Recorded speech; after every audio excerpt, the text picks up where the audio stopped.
We are recapping Manchester United's big loss 3-1 against Brighton and Hove Albion. At home, United lay another egg. Unbelievable stuff. Ruben Amorim, he looks like he's aged 20 years in about 2 months because this team continues to let him down, let the fans down, and I don't know what we expected coming to this game. Thinking 2 days rest, this bunch of bluffers is going to show up, put in the performance necessary to beat even a Brighton who's not quite, where they were a couple seasons ago in the top 4, but they're competitive. They're above us in the table, and they showed us up, sir. We had one shot on net. That one shot on net was a penalty.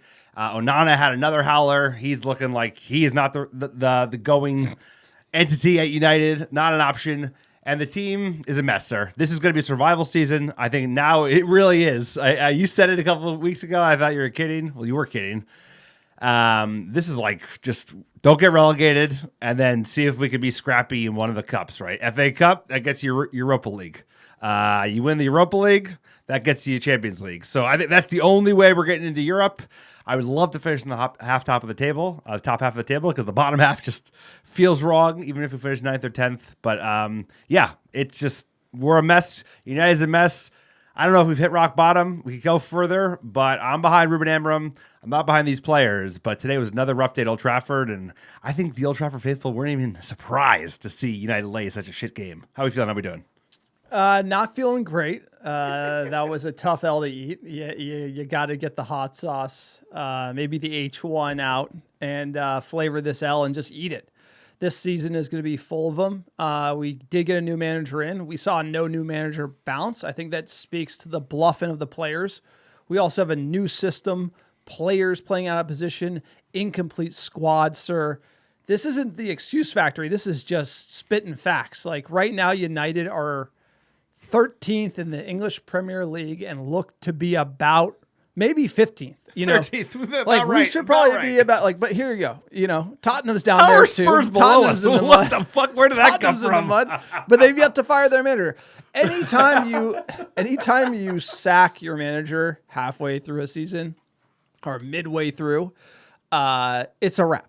So Manchester United, where we finished in the table, it's a wrap. Like, did we think, hey, is there an outside shot Amorim could just pick everybody up, figure everything out, and get us in the top 4? Yes, but only the top Muppets believe that was possible because we're just so biased and just watch too many Amorim hype videos. The reality is this is a horrible squad and it's an incomplete squad. We have to remember we do not have a left wing back who can play in that role, and we don't even really have a right wing back. Mazraoui isn't necessarily the right player, but he's a stopgap, and United are operating with one hand behind our back.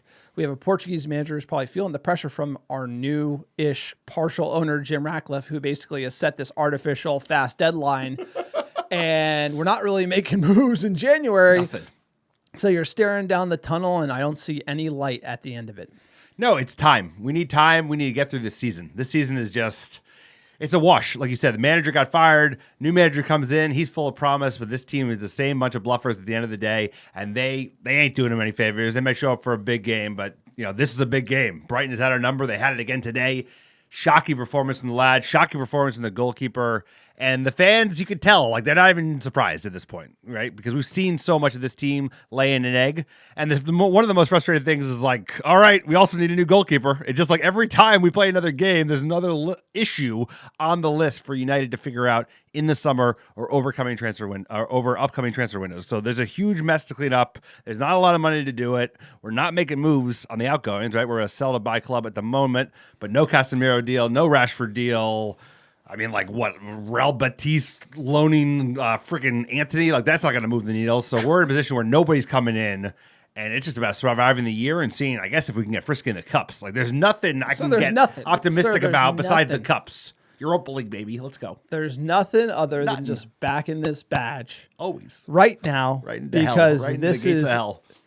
We're right there. We're staring into the abyss. There's no answers. There's no incomings. There's no big money signings. We are broke.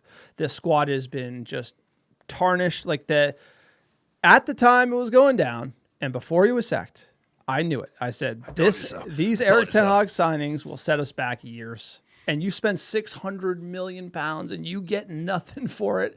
And the club's in debt to the level we are, and we got no money. And the secondary went to the Glazers in the Ineos deal, and there's nothing. And you look at this team, we haven't had a complete 11 for 4 years. We've always been not signing that extra player we needed. With Ten Hag, it was center backs. Then it's the striker. And it's like the leaky bucket that never gets fixed. And that is this entire stadium. That is this entire club from top to bottom. And it's horrible. But there is going to be hope for United fans because we've seen other big clubs like the Chelseas of the world have these big 14th finishes in the league, and they usually are able to patch it up in some way and weed out the weak. And that's what United needs to do. We have to keep back in this squad because when we are back, and we're at the top and everything's right in the world, it will have never been better because we earned it right now watching these games, get up at 6 a.m. to watch Brighton smoke us at Old Trafford, sir. The only difference is that after Chelsea finished 14th place, they spent like $350 million. The transfer window bought $200 million midfielders. I don't think that's happening. That is the most concerning thing. Every other time where the team has been this much of a mess and we brought in a new manager and he's got to build his squad, there's been at least some we can run the credit card up a little bit more. Whether or not it's the right decision to make for the longevity of the club, almost certainly not. But at the end of the day, it was about getting that sugar high, and we kept feeding it and feeding it and feeding that dragon. And now we got no money left. The club is broke, and like you said, we were talking about today watching the game. Is like what we needed was when Jim Ratcliffe came in a year ago and put $1.2 billion in the club. We needed $1.2 billion to go to the balance sheet. Instead, $200 million went to the balance sheet, and the rest went to the Glazers. And like, we're just in a real world of hurt. The fact that the stadium has like kind of pittering along. They had an update. They always have these like update, non-updates. Like, yeah, we're like doing more assessments, but there's been a lack of traction there. There's been a lack of traction. A lot of the like additional commercial deals that we thought that would be coming in to augment revenue. And I don't know where we go from here. So I think we just have to endure this, sir. Eatingcrow.com. This season. We got a new website up. Eatingcrow.com. Shit sandwiches. We're serving them hot and fresh. Shitfootball.com, partnering with eatingcrow.com, hashtag eating L's. That's what we're going to be doing here full time on the American Red Devils podcast. And if you want to support independent fan content and the American Red Devils, because why would you do this to yourself? Why would you watch every single game this team plays over the last 7 or 8 years? How long we've been doing this, over 600 episodes. Please support us. Subscribe on YouTube. Smash the subscribe and like button. Comment below if you're watching on YouTube. If you're on Spotify or iTunes, head over to our YouTube channel.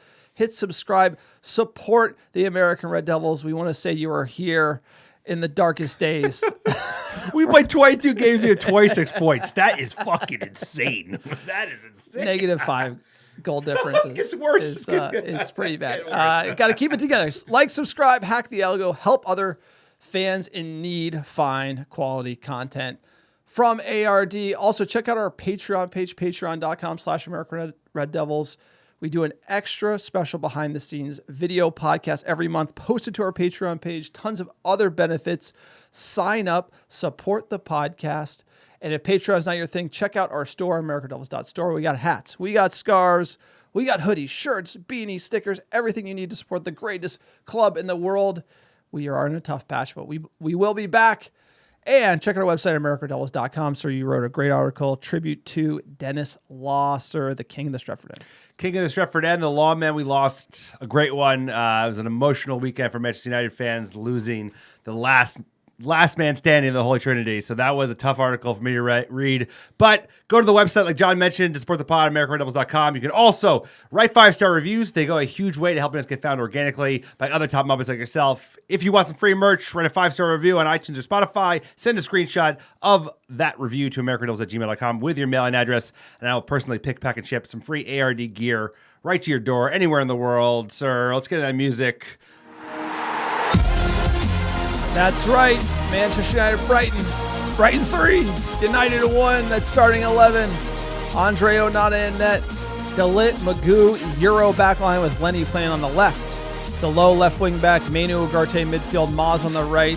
Ahmad, Xerxes, and Bruno Fernandes. How are you feeling about this one? This is pretty close to what I expected. Euro was the big kind of surprise on the other side of the center back pairing. Happy to see Xerxes, and I thought he earned his start. This 11, this is what we got. This is what I expected. What did you think, sir, when you saw it? For me, the Lenny Euro one was a surprise. Licha, he's been playing well. I feel like we have good chemistry, and we're not shipping so many goals when everybody is in form. Manu Ugarte, I feel like we haven't played as well as we've seen Bruno in the two. I've been beating that drum for a long time. He's not putting him there. And Kobe Maynard's just been off his game, and I think we saw the same today. Sir, you want to jump into the match? United, what'd you expect? They came out with a proper stinker. We have seen at times this team just dumping in the pants as soon as they walk out the door. Another early goal. What'd you expect? 5th minute, United just got caught out early. Mazraoui, maybe he played too many minutes in those opening half of the season because he was one of our best players through the first 20 games, and he's just not looked himself the last few games, especially in this opening goal in the 5th minute from Brighton. They might have won. How about that for a pass? And Karim Matoma is in unselfishly to Minte. And that is what Brighton are all about. Just like that. An early opening goal. A platform for progress. When we record the preview pod, I basically said, hey, you got to come out hot at home. We've been letting teams get on us early, and we need to get the crowd behind us. We need to attack early, and man, this goal, just heartbreak. It breaks your back. I mean, like you said, you want to come out, you want to dictate play, you want to control possession, you want to create good chances, and it's like they just, simple as that, ball over the top, simple ball. Mazraoui just called ball watching, just cooked. Absolutely cooked by Matoma, puts in a nice ball, square ball, easy goal. Like, we don't score goals this easy. That's the problem. It's like, we get scored upon so easily, just cut wide open. This is like school book stuff. We don't score school book goals. Like we can't just cut a team open, ball over the top, someone gets the ball, square ball, goal. It's frustrating because we concede so easily, and it's even more so because it's so hard for us to get goals that you let in a goal like this, you let in a goal like the Onana howler, it's like it's impossible for us to dig out because we've got no firepower up front. Yeah, right as the ball's played here, if you're watching on YouTube, you can see highlighting the Brighton center back going over the top here. The main issue, I'm looking on the right side, look, it's Dalot. He's in no man's land with Minte right here. Maguire's kind of like in between. And then once the ball goes over, Dalot doesn't track back. Euro is the one who's actually tracking back here. And look, Dalot for the second time, he's in no man's land, right? He's not on the wing back. He's not covering the midfielder who's holding the high line. And when you're in no man's land, this is what's going to create the opportunity. And this is what we're seeing these players failing Amorim. Like everyone's a half measure. And we saw today in the second or third goal, ball pinging around, nobody's dealing with it. Everything's a half measure from Manchester United. Everything's a full measure from Brighton today. And that type of mentality is killing this club, and it's killing me as a United fan. No, because you see no heart. The fact that they came out 5th minute and they outplayed us, outworked us, 5th minute at home in our own house, it's just shambolic. Sir, you need some Tums? Shambolic. Oh, this guy's got props. This guy's got props, sir. Sir, you need some Tums. Sir, I got this football. I got some. This football. Let's go. Let's keep going. I got some for my man over here. This team would give anybody indigestion, bro. This team's hard to like. I need a lot more than Tums. 18th minute, Bruno wraps curler just wide. And then in the 23rd, we would get our penalty here with a headlock from Josh Xerxes. Fernandes. Fernandes rolls it in and trusts United's captain to hold them back in the game at 1-1. Needed that. There was a headlock. The referee stared at that call for a while with the headlock. He didn't want to give it to him. It was incredible. This is not a good ref again. It was a little bizarre. But again, Bruno, credit to the captain. Cool on the penalty spot, always has been, and finishes it. And it's 1-1, exactly what United, I feel like this is the get-out-of-jail-free card we needed to then push on. Hadn't played well in the first 20 minutes, but we needed to do something. No, exactly. And it's such a disappointment because you do get this goal, and you do get back into the game. And I'm not saying we didn't deserve to get back into this game at this point. We deserved the penalty. It was a penalty. But the fact that this team, like even when they get a little bit of fortune, and penalties are fortunate because you never know if you're going to get an actual penalty call because there's such a variability from game to game, from ref to ref. And then just like, just like drop the level. Everyone's casual. Midfield, we didn't have it. It's just like we looked so slow on the ball. We didn't look confident. Kobe wasn't asking for it. And then Bruno had to dive deeper. So there's less options up front. Kobe just he's taken a huge step down, which to be expected from a 19-year-old, right? Sophomore slump is very normal, but he's in it. And he needs to be benched because today he was just completely ineffective, and you need someone linking up defense and the attack. Bruno does that well, but it's a critical position, and we don't have anyone executing it right now. 45th minute, Maguire had a great chance from a free kick. Didn't get the header just right. We went to halftime, and I kind of felt like, all right, Brighton didn't really push on after the penalty. This game was kind of in no man's land, looking for someone to take control of it, and it might benefit us attacking the Stretford end. Jumping in the second half, more of the same. 53rd minute, Brighton score, but that was a lucky foul that got overturned by VAR. It was a foul, but again, without VAR, that probably stands, and so United didn't really come out at half ready to go. No, you would expect to see a level of us kind of step it up, learning from our moments. You have seen us step up better in the second half. We have had a lot of bad first halves from under Ruben Amorim, but today you would have seen more of a reaction. There was nothing. We had nothing doing except for like the very, very end, but the game was already lost after Onana basically. He didn't blow the game, but he didn't give us any chance of getting back in. Oh, so you're dying. I know. What else you got? You got more props? You got a David De Gea donut in your bag, bro? We're going to get to that, but first it would be the 60th minute. Brighton would go ahead here. Purpose, Minte. Amorim was caught there, and Mitoma has put that one in, and the goal is good this time, and Brighton are back in front and are back on course for 3 wins in a row. Fiore here driving, and you'll see the collision, the foul comes. He was going to have a look, but he played the advantage. And the ball from Minter. I mean, that's such a great ball. Maj should do better. You can slate, but it was curling in. No, it's a beautiful that's ball. An impossible clear. I'm just trying to give. Sometimes the defender bottles it, like we're going to see in this next goal. But I felt like that was a very dangerous cross in the exact right area. It's hard. It's a dangerous ball. He should still do better because he should. Look how little Mitoma is. He should do better. He had an off game. He was culpable in many ways in the first half, ball watching, but. Nobody in United is looking very good. We're all making all or nothing tackles. It's like, and then when we do connect, we give away a foul. It's sloppy shit. It's not good enough. 64th minute, the subs would come on. Garnacho and Coyer for Ugarte and Mainu. The scary thing is here, Mainu can't keep Toby Coyer off the bench. That's what is scary. Watching him in Berlin, we were there. I was like, this is one of the top 10 players in the world. Unbelievable. 150 million pound player who's taking control of semifinals. He's in there letting them know. And then he's playing Brighton at home and looks like a passenger. This is, like you say, sophomore slump, but this is just a little bit of alarming of the difference. And it hasn't even been 7 months since Berlin. It's incredible. It's incredible. He's young. That's the only kind I'm not saying he doesn't have it. I'm just saying this drop off has been immense. Oh, it's almost like he's carrying an injury. He looks like a different player. He just doesn't have. There's so much confidence in his play last year. He was such a dynamic player. We got the ball. You always thought he could cut through any midfield, and now he looks like he doesn't want the ball. We ruin everyone, so it's fair. It's a matter of time. It's a matter of time. but that play, I just can't. The math, it doesn't math for me in my head where Kobe was this summer, and then now just he can't keep Toby Coyer off the bench, and Coyer comes on and does a good job, but we would concede at 76th minute. It would be all she wrote. Brighton 3-0. Onana. Christmas was a month ago. Lovely for Ayari. He's gone a bit early with that. Although Onana fumbles. It's a horrible mistake from Andre Onana, and Jorginho Rutter was there to pounce. Brighton.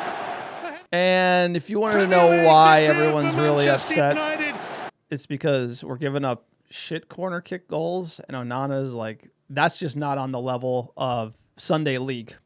If you were a Sunday League keeper and you did that, people would be chewing you out. You would be getting it'd be expected, it's though. Not it would be expected, dude. Not at this level. I'm not saying it's expected at Sunday League. I've never seen it. Sunday League, bro. That's the first time I've seen that. I've seen it go through the legs. I've seen them try to pick it up, and that type of cross in that position. I've never seen that. No, I defended Onana a lot because I'm a kind of guy who defends our players more or less. He's got to go. He's not good enough. It's a shame. I thought he had it, but he's so inconsistent. His floor is so low, and his ceiling is not that high. I don't think his ceiling is high enough. Even when he has a great game, which he has had, he had a great game the other day where he had a double save. but like he's not good enough on his feet. He's not good enough in the box, and the goalie transitions are always a difficult one, but he looks like we got the first one wrong. I'll stand by it the day I die. We had to get rid of De Gea, but Onana clearly is another guy on the list they've got to replace. And that's what's frustrating is every time you go through another game week, it's like, all right, we got to replace this guy too. And then this guy. Because I thought Onana, we were at least good for a couple of years, but like that's going to be a priority. And Bayern was like, he was already like, we were over him before 2 weeks ago before he had that heroics in the FA Cup. So all of a sudden, how are we looking? So always defending his players. De Gea had to go. He did, bro. He did. It's a joke. You're like started by having defending the Of players. course. Like De Gea's I'm going to cut De Gea because I know you want to have your De point, Gea, Mr. Stan. I always back you, baby. Yeah, De De Gea Gea to the Stan, hill. number You one should Stan. still be here, De Gea. He We should not should not still let be you here. down. He should not still be here. Here's the one thing about Onana. I actually think he's a really likable guy. He is. He had a lot of good things, like probably like a leader, talks like a leader, and you saw him play for Inter. He was amazing with his feet. And he's coming to United. He looks not good with his feet. And so, and he has the shot stopping, but the howlers, that didn't exist at Inter. And so that was just like a new thing where the howlers have just started.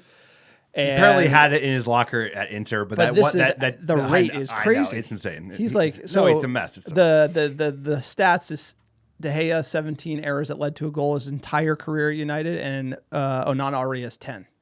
And so he's outpacing him by a significant margin, and this kills the game. There would be a sub Hoyling and Antony for Xerxes and Maz. United had a few chances late on, but that was it. 3-1, fans leaving early, the whole 9. I just felt like the Onana howler, it kills the game. It kills the mood. Like a 2-1 where United are coming on late in the game, showing some fight. Even a point would have been nice today. Like that howler, the players stop playing. It's just over after that. You go down 3-1 with a goalie error. That's a backbreaker. There's no coming back from it. And that also adds salt in the wound for United fans. Look, what did we think? We're 13th in the league. Brighton coming in under Husler. With a bunch of dogs, by the way. He's got 11 dogs because they ran their ass off all day. They outplayed us off the park. And like you said, there's no kind of feeling like a goalie error. Goalie error sucks the oxygen out of the room. It ruins the game. It's kind of like a bad ref error. But obviously it hits us even more because we've had so many recently. So it's like it's the worst thing that happens because it's fucking. You're like, this could be a game. We could be still in this. We had one shot on target. That's also pretty bad. But Brighton is better at playing that style. Like United were just disjointed today. I felt like the fatigue, you brought it on, said it earlier, like we weren't first. So they were swarming us. Everything was a half measure from United, and we just couldn't find the level. The stat sheet would show that one shot on target to their 3, 52% of the ball. They had 48%. They were coming and playing their way and letting us know. And boy, 3 shots, 3 goals, at dude. At the end of the game, advanced stats kind of show it all here. Brighton came on late and we couldn't recover. And then let's just hear what the manager has to say. He had some big, big words we got to break down the other side because this is like some Mourinho-esque comments the here. Second month, this second is like month. nervy here. It's not looking good. Ruben said that obviously the opposition has been better in a lot of the games that you faced this season. That's going to be very difficult for fans to hear a Manchester United head coach say that. I mean, that kind of, how do you... We are... Yes, in 10 games in Premier League, we won 2. I know that. Imagine what is this for a fan of Manchester United. Imagine what is this for me. So we are getting a new coach that is losing more than the last coach. I have full knowledge of that. Like I said, I'm not going to change no matter what. And I know we can succeed, but we need to survive this moment because I'm not naive. And I know that we need to survive now. So we are being the worst team, maybe, in history of Manchester United. And I know that you want headlines, but I'm saying that because we have to acknowledge that and to change that. Here's the deal. First error as the head coach of Manchester United, he had it right there. The poet had all the words, and he said, we need to survive this moment. That was it. That was it. Then he goes on, and he gave insane meat to the press with the worst team in United's history. That is a step too far. And look, you can't be perfect. This man can't be perfect. He's down in the dumps. He's tried to play games with the press, trying to motivate the players, doing everything he can. He's behind the 8 ball. This is a misstep saying you're the worst team in United history. Like, you can't say that in England. In the NFL, things are different. Like, in American sports, things are different, but they are going to sensationalize this. All week. They'll talk about this all week. Like,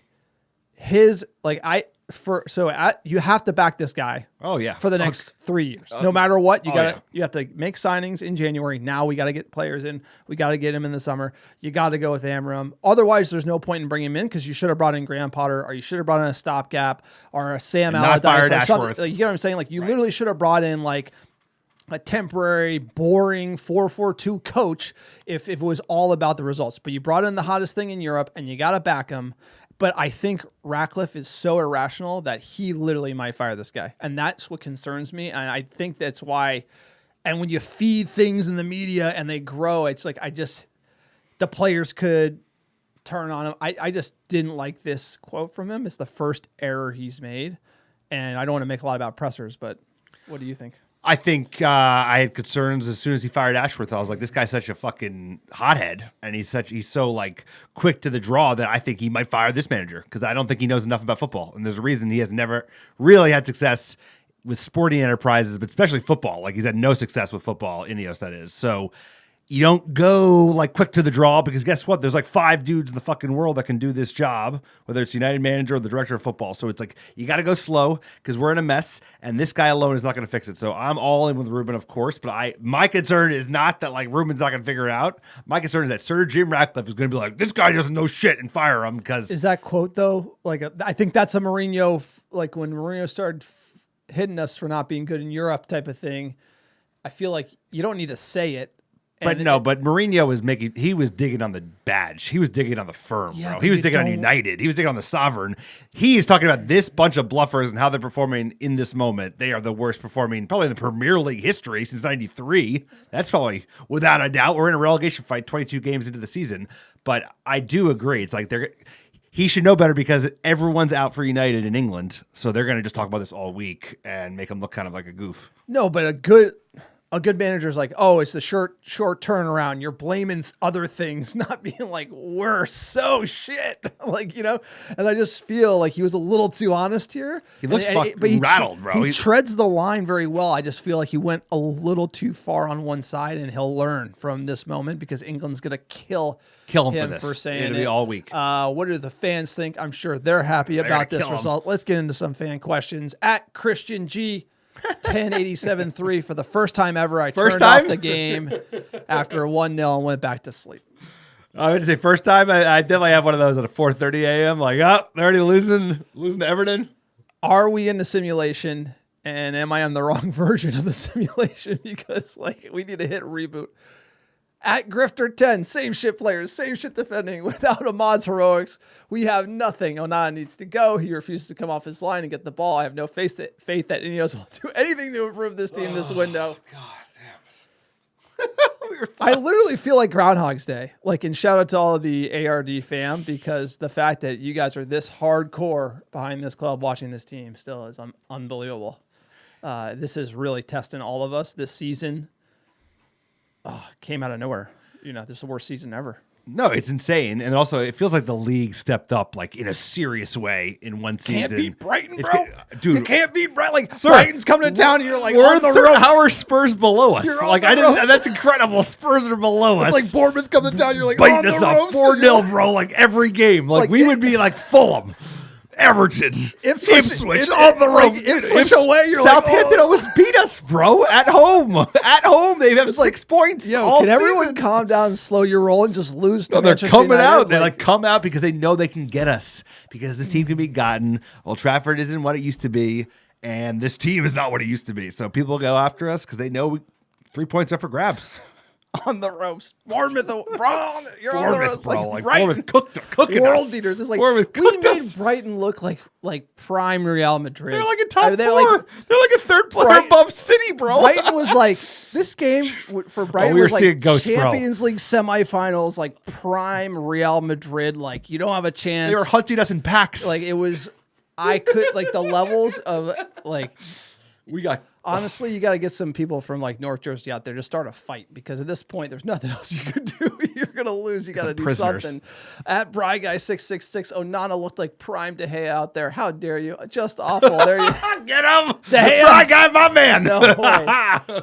Hey, EPL End of the title career. winner, baby. End of the career. EPL title winner, never forget it. And he's won more Player of the Season awards for Manchester United than any player in the 'cause we were history of the shit. club. That's 'cause we were so shit. More Player of the Seasons. It's because he was like keeping us even like in the top Voted for the 6. club more than Ronaldo. Okay, he has you one got more it. than You Ronaldo. played- has he 6. played at He has United a 6. lot longer He's a than good player, Ronaldo. sirs. We are Tottenham. Tottenham's actually worse than us. The only difference insane. us and Which Spurs is insane, by is the that way. we actually will win silverware once in a while. Damn straight. Every team knows we are soft, and they keep the pressure on us till we break. Wish we had more players with heart. By the way, there are no dogs in this team this game. No dog awards. None. I mean, Ahmad, just because, but no one really deserves anything. The thing is like, even our good players, they can't turn in every 2-3 days because we just have even the good ones. It's like we ran Moz into the ground. Ahmad looked tired today. Ugarte's looking tired. So it's like the players that we know are decent. Do we have no depth? This is a survival season. This is just like, hang on and hope we do enough to keep fucking crazy Sir Jim off of our boy Ruben's back. That's the big thing, is like we have to do enough to not get Ruben Amorim fired from our lunatic minority owner. At Gordon Frederick, why is there no talk of selling Delo? He cannot do the job, and there has to be a market for him. It's going to be a long season. Look, Delo is the perfect example of Manchester United, and I've been saying this for 5 years. Yes, you 5 have. or 6 This I'll years give you on the credit pod. for. I've said AWB is not the guy. Delo is like a solid backup, but you need the guy. Like right back, left back. They're arguably the most important positions in the league. That was true 4 or 5 years ago. You look at cities of the world, you look at successful teams, the players in those positions are getting up and attacking and then getting back and defending. Same thing for wing backs in Amorim's system. Delo ain't that. He's not at the level to be playing for United, and because we don't get rid of him and because he's still here, we are at his level, which is not good enough. At MABA13, not great, sirs. Was there a single decent performance? Can't pass, can't defend, and don't get me started on the attack. Generally, a bottom 3 attack in the league. I thought Coyer came on and, but like I said, even the guys that have been good, Ugarte's been great since Ruben came on. Tidy on the ball. He looks tired. They look like tired. They look like they don't have the legs. I'm telling you, that Kobe looked like he was running through fucking quicksand. Like we look all off. We look a mess. I'm glad we're not. Our trip to England was supposed to be on Tuesday, doubleheader, and it got pushed to early March, and I'm not disappointed. Maybe we'll get it'll still be a relegation fight by then, I have to think. At you, Bosun, what's left to say? United has the worst attacking options in the league and the worst goalkeeper in the league. I don't see how this doesn't end in a desperate fight to avoid relegation. Really struggling to see a silver lining here. I totally agree, but for me, what's keeping if Ten Hag was here and I'd be losing my mind. We'd take a break. I'd be losing this podcast. Would be on If life Ten support. Hag was still here, this podcast, we would take an extended break because I couldn't handle that. The fact they made the change, it's like the real priority. Ruben keeps me here. So the silver lining, Ulrich, is we have January right now, and we are trying to get rid of the bluffers. So Anthony going out, Rashford going out, Malacia, see ya. Like I like that one. Like that guy. Give me a break. Poor guy. Ten Hag's gonna sign him wherever he goes. Mark my words. But we're getting rid of real bad players. That's gonna free up some money for Ineos to do something. They will do something. It won't be enough. Yeah. That's just the situation the club's in, and then the summer is gonna be the real test. So I Even am then- excited to see 2 turns of with Amorim at the helm. Ten Hag set us back big league in a big way. You cannot look at this team, and as far as Ineos is concerned and the director of football and whatever happened, we are in a real bad situation. We were put there by incompetent front office with a Dutch manager who wanted to overpay for all of his buddies. And whoever you want to blame, we're here, and it's going to take at least 2 summers to get to any place where this team is a full, complete roster. I remember Manchester United having serious players in every position with frisky backups that could challenge every single position, and it just made everybody better. We are so far away from that, and I'm excited to see us start getting in a place where this squad is more complete and molded in Amorim style. So for me, that's what it's all about. Yeah, but the problem is if we don't make it to Europe, we're fucked and we're going to have no money to spend. So if we don't win the FA Cup or we don't win the Europa League, we are going to be seriously hamstringed where we're like, they're going to be spending probably no money. I mean, like really, sell to buy again. It's going to be a lot of... By the way, Garnacho's going to get sold. Here and maybe Kobe. Yeah. We are going to sell big up-and-coming players to just get cash to then do something with the squad because the finances are that bad. I mean, they are that bad. Especially like we cannot count on top 6 anymore because the league has gotten so fucking insanely competitive and we're terrible. It's going to be very hard to spend this summer. And obviously it doesn't look like we're making it Europe. That's why it's like the thing to hold on to is like, can he figure out a way to be scrappy enough in the cups? Because either we'll get you into Europe. Sir, we're not winning a cup. We're winning a cup, baby. We're Let's not go. winning a cup. We're winning a cup. Come on. I need something. It's fucking mid-January, bro. I got 5 months. You're not winning away in Spain if you can't beat Brighton at home. That's all I'm going to say about that. That is the podcast. Thank you to all the America Devils listening. Been a rough season, but we will never say die. We are Manchester United. Support the pod, americadevils.store, americadevils.store. Get some hats. Get some merch. Patreon.com/AmericaDevils. Please subscribe. Only 30% of our viewers subscribe. It's free. It helps out the podcast. Smash the subscribe button, like, and comment below. Let us know what you think about that Brighton performance. Sir, give us our top 10 downloads the last 7 days. Number 1, how you doing? Chicago, Illinois, Dublin, Ireland, Melbourne, Australia, Manchester, England, New York, Brooklyn, New York, Houston, Texas, Los Angeles, California, Philadelphia, PA. We go live, bro. I don't even get a burp break. Like, why are you all backed up? If you haven't noticed, Charlotte, North Carolina. Last but not least, Charlotte, North Carolina, home of the Tums. Get Alex some Tums. First podcast Join our sponsor Patreon. Rich. I'm sponsoring them, bro. You know how many of those things I go through in a fucking day? Appreciate all the American Devils listening week in, week out. Couldn't do without you. Join our Patreon so I can buy more Tums. Check out our store, americadevils.store. Check out our website. We appreciate all of you. We couldn't do without you. We're in hell. Join us. It's better to have company in misery. We are the American Devils. Thanks for listening in. We'll see you all next time.